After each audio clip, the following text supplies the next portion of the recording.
Okay, I'm A. Peck. I'm the editor-at-large for Inside Unmanned Systems, and we have two guests right now for our live stream. Aaron Zhang, who's the CEO of A2ZDrones, and Evan Hertafeld, who is the CTO of the very same company, right? So one of the things we wanted to start with was by talking about the Pelican, which is the RDSX, I guess, and, yes. And it's a long-range delivery drone. Yep. So why don't you say some descriptive? So this is our new flagship delivery drone. Previously, the RDSX is a dual payload delivery drone. The newer version now is a long-range VTOL. It's our first ever VTOL. And what makes it really special is that it has no flaps. So it's basically a coaxial octa with wings. And so for an extra 20% of cost on top of a conventional coaxial octa, we get 100% extra range. Oh, wow. And without any flaps, the maintenance, time between maintenance overhauls is greatly increased because servos need a lot more maintenance than brushless motors. Yeah. So, it's a very special platform for us. Oh, great. And now there's swappable payloads on here, right? Yeah, that's right. So if you want to use it with our delivery winch, you absolutely can. You can also just have like a dropper sort of gripper mechanism where you're landing and then letting go of a payload. Or you could just have the entire fuselage be empty and use it however you like. Land the drone, have an operator come, open it up, and grab what's inside. So you can set up however you'd like. Right. So you mentioned the W word. I don't know who wants to talk about winches. The winch. But this was your core business, right? Yep. Yeah. It's our bread and butter. We had our start with sort of the discovery that any drone delivery is going to benefit a lot from being able to drop off a package from altitude. So we were the first company to bring a commercial grade winch to the market that could work on any drone and let anyone with a UAV suddenly turn that into a delivery drone with our system. So what kind of, just out of curiosity, but what kind of deliveries are you seeing using it? It's a good mix.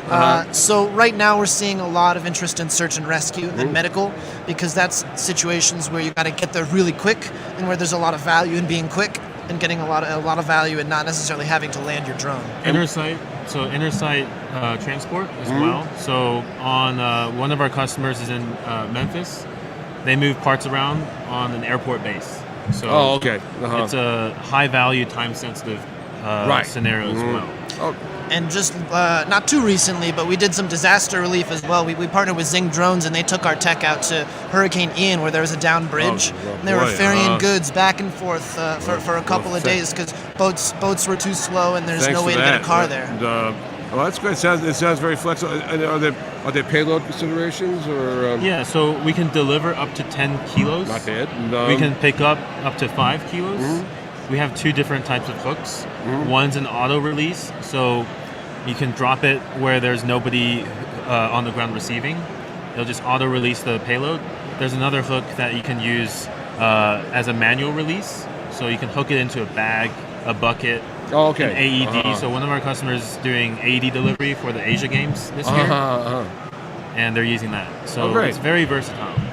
So I want to switch to another topic that we've talked about. Was there anything else on these before we talk about the range? Yeah, I mean, we've had a lot of strong interest for the Pelican this show already. We've had some oil and gas people come by. Interesting, huh? Yeah, and they're looking for a long distance delivery platform to move parts to their oil rigs.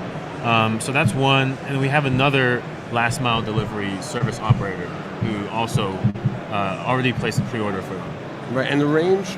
40 kilometers. Great. Well, that sounds great. All right, so why don't we switch over? We were just offline, if we will. We were talking about your range. So why don't you talk about that? The range of the physical range? No, the physical range of China. Our test range. Oh, the test site. The test site. Sorry, okay, yeah. Right. So the test site. Last fall, we built this new test site overseas in China. We're allowed to fly BVLOS there. We're doing residential deliveries, test deliveries, delivering packages from a village center to different people's houses. And so we have people coming in, they tell us how to fly to their house. We map the entire mission, we download it, save it under their name, and every day there's around 50 packages that we can deliver. Oh wow! Until we're completely just done. Yeah. Yeah. So we just go in, find their name, we pull up the mission and make sure that it's safe nearby, and we launch the mission and go fly. Great. And So- the hope, of course, is that it's scalable, right? Yeah, Yes. so the idea behind it is that we do all of our product testing there and then bring it over to the US. And any particular restrictions that you might run into here, or? Over there, no, but we're basically like self-regulated. We're using parachutes. We're doing all the things that we should be doing to ensure safety. Okay. And, well, Being- go ahead, please. Oh yeah, it's. I just think it's definitely worth emphasizing that A2Z is doing BV loss automated deliveries for real customers, and that puts us in a very, very small group of companies Fantastic. who have that. So by the time regulations do open the doors, we will have the expertise to step right in because we've been doing it all along. Well, great. Anything you guys want to add?